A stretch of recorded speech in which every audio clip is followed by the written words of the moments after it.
Hello and welcome to another District 211 Automotive Technology instructional video. My name is Joe Tullo from Conant High School, and today I will be talking about inspecting vehicles for leaks. Before I get started here, I have a few cars up in the air. We'll look at some basic things. Identifying leaks is pretty straightforward, but there's a few things you need to keep in mind. A, different fluids are different colors. For instance, engine coolant or antifreeze, whatever you want to call it, manufacturers are getting a little crazy with that stuff. It comes in a wide range of the color spectrum. I've seen goldish, yellowish coolants, bluish, greenish, everywhere in between there, reddish, pinkish, even orange. There's a lot of different colors antifreeze can be. Something to keep in mind is a way to identify fluids that you're not sure of the color is viscosity.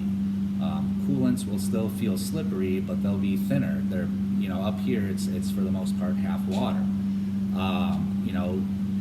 Oils, whether it be engine oil or a manual transmission oil or differential oil, all of those, come as like a clearish, goldish, yellowish color.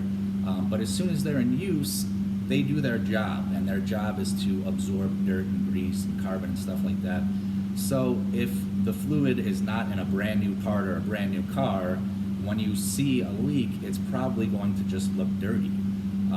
Even automatic transmission fluid, it is like a very recognizable red when it's new, but if you have someone that hasn't changed their transmission fluid in 100, 150,000 miles or something like that, it's going to look pretty much exactly like engine oil because it's black. Washer fluid is typically blue. I've seen some other colors of washer fluid, but for the most part that's blue, and you could usually see that that's in a different place. But if you're identifying leaks from the ground, your next step is going to be to get the car up in the air.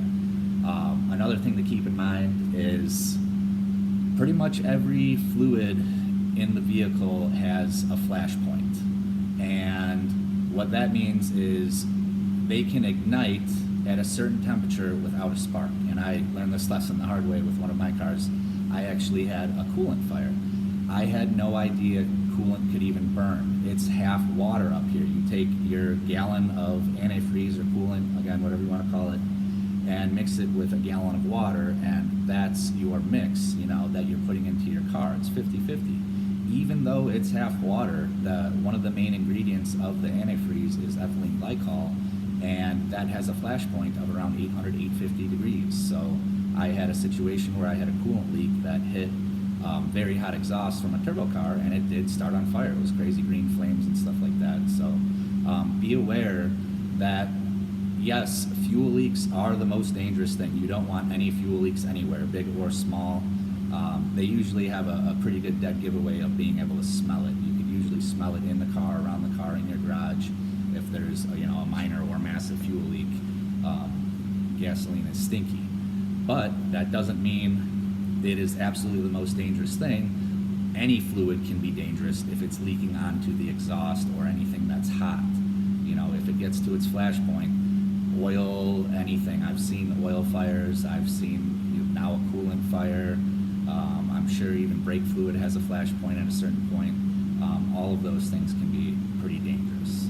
So let's take a look underneath the car and start looking at leaks. So first we'll check out underneath the vehicle. I have probably a little bit of an advantage on you guys being here in the shop because I can put the vehicles up on a lift. But this is a pickup truck. I can slide my body completely under this thing, even when it's sitting on the ground, and do this same thing. It's just not as comfortable. So we'll start at the front of the truck here. If we go straight up, I can see my cooling fan shroud, and I can see the pulleys from the engine, so I'm way up front here. That's the radiator straight above me. And to really inspect that, I'd have to look from the top, but under here, working with gravity, I can see it would flow down, and it looks pretty clean. So I think I'm good there.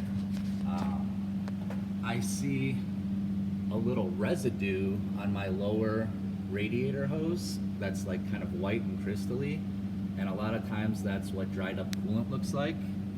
So I may want to inspect where that connects to the engine, or right above it, see how the heater hoses connect to the engine right there? Those will run back to the firewall. I bet you I might have a very, very slight leak there. And the key thing to remember, yeah, I do, I can see it. The key thing to remember is you have to kind of work with gravity here.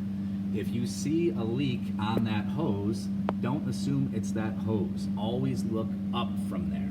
And if we look up from there, I can see my thermostat housing is way up at the tippy top, and we could probably see it better when we look from the top. But I bet you I have a slight leak at my thermostat housing that I didn't even know about till I got this thing up in the air today. If we keep moving backwards, this is a four-wheel drive vehicle, so I have my front differential here. That looks pretty good. Now if we look up at my transmission here, this is where the transmission bolts to the engine. The transmission pan looks pretty clean and dry, that's good.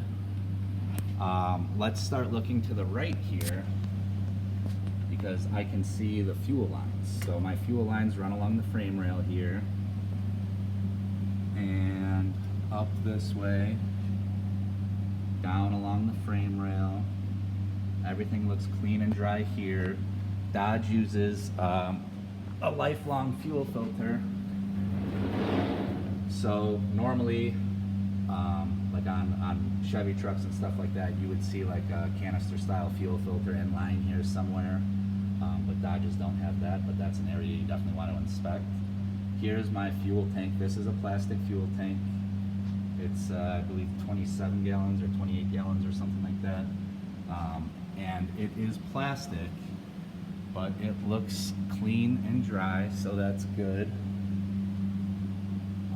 I do see a little bit of a wet spot there, but it looks like, oh, that was paint from me. If we look at the rear differential here, this is leaking. This is covered in oil. And so we look here, and it's leaking off of the rear cover, but the rear cover is not what's leaking here. Again, we always have to kind of work with gravity and follow this along, and if we follow it along, it's coming from this pinion seal. The front pinion seal here is clearly what's leaking. It is just covered in oil, and it's coming from right there. So we got to the bottom of that leak fairly easily. If you have like an engine oil leak, it can be a little bit trickier. If we go over to this car here, we got the 66 Mustang up on a lift as well. This thing's leaking from everywhere because it's an older car. They weren't as good at designing gaskets back then, you know, back in the 60s.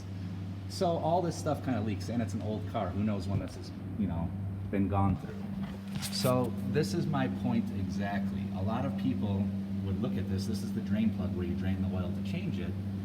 A lot of people would look at this and assume that the oil pan is leaking. Look at that. Right off the oil pan bolts, you can see drips of oil and stuff like that. But you always want to look up higher. What's right above that? It's the oil filter. The oil filter is right there. I can see it's wet even next to that, so I need to keep looking up and up and up. I bet you this thing has a valve cover leak or something like that. So the key is to always be looking upwards. If you do find a leak and you're trying to track it down, it's very important to trace it back up, because usually people jump to conclusions and assume that the leak is, you know, somewhere near where they're seeing fluid, but in reality, it could be a few feet away, way up higher, from something you might not even consider. Another thing on this car, this is a carbureted car, so it doesn't have as much fuel pressure as a fuel-injected car, but I can see this is the fuel pump, and the fuel pump is a little bit wet here, so that is alarming to me. That is a big issue because we have a very slight fuel leak. If you look underneath it, it's not dripping onto exhaust or anything like that, but you should still kind of address that before driving the car again. You don't want to drive around with fuel leaks or anything leaking on or near the exhaust. The thing about fuel leaks is fuel evaporates very quickly, so sometimes it's hard to track down fuel leaks because it might be a very slight leak and it might be evaporating basically as it's leaking. So you want to pay attention and look for moist spots like that that are stained or, you know, have evidence of a leak like that. So now I'm up under the hood of that blue Ram to kind of expose the fuel injectors and fuel system up here. I had to take off a plastic cover. If you guys can't see this stuff, that's okay. You should be able to smell a fuel leak, but if you have the means and you know how the cover comes off, you know, you can go ahead and give that a shot. But for the most part here, we have everything pretty well exposed. We talked about that coolant leak I identified from underneath the vehicle. Up here, there's no evidence of it, and that's probably what I've seen. I don't go under this thing too often. So I've probably glanced up here, not noticed any issues, and kind of just didn't really think twice about it. But on the bottom side of that thermostat housing, it does have a little bit of a leak. And again, I knew that because of that dried up crystally residue that was on the bottom of those hoses. And that just comes from, you know, my experience. I know what dried up antifreeze looks like in that situation, and that's exactly it. But if we follow the upper hose, you know, we look pretty clean up here where it connects to the engine. You can see the lower hose on this side. I can follow the heater hoses all the way to the firewall and see that all of that looks okay, nice and dry and clean. Those big aluminum lines are air conditioning lines. You can't really see that. But if we look over here, this is my power steering pump and reservoir. And having that dirt and grime on the side of it is a telltale sign of seepage or a very, very minor leak. As soon as you get a viscous fluid, you know, any automotive fluid on the outside of a part, it's going to start collecting dirt and grime and stuff like that. So I do have a little bit of seepage here in my power steering system. But to be honest with you, this is a 100,000 mile truck. I'm not willing to pour a couple $100s in to fix a very, very minor problem. Brake fluid leaks. This is my brake fluid reservoir here and some brake lines running down.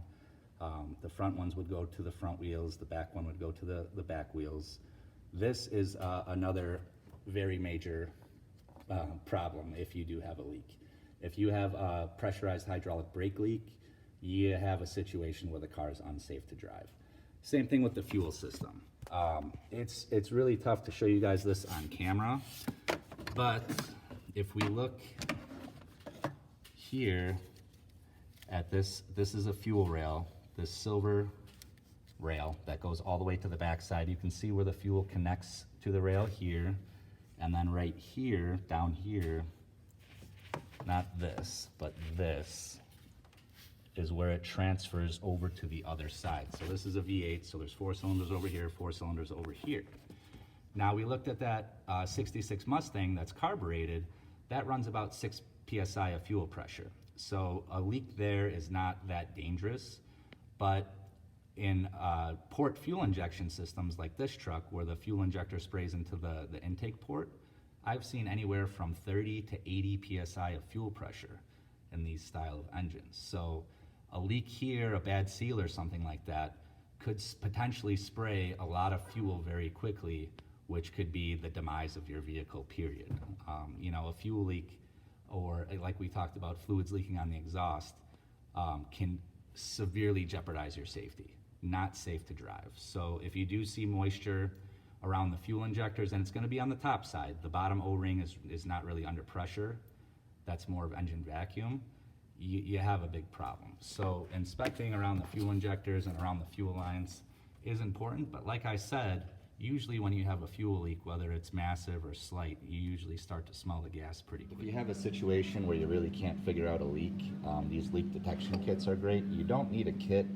You can just get the dyes. You can see there's different dyes for different fluids, coolants, oil-based or air conditioning. It's nice to have the kit because it comes with everything, but all you really need is the correct dye and a black light. The glasses do help in being able to see it, but what happens is the black light reacts with the dyes. So you put the dye in whatever fluid you suspect is leaking, you drive it around for a little while, let it circulate, and then get the car up in the air, get it into a dark place where you can inspect it with the black light, and you'll be able to trace exactly where that leak is coming from. Very, very useful tool. Again, you don't need the kit, but it is nice. It comes with a cleaner to remove stuff and everything you'd ever need. Thanks for watching.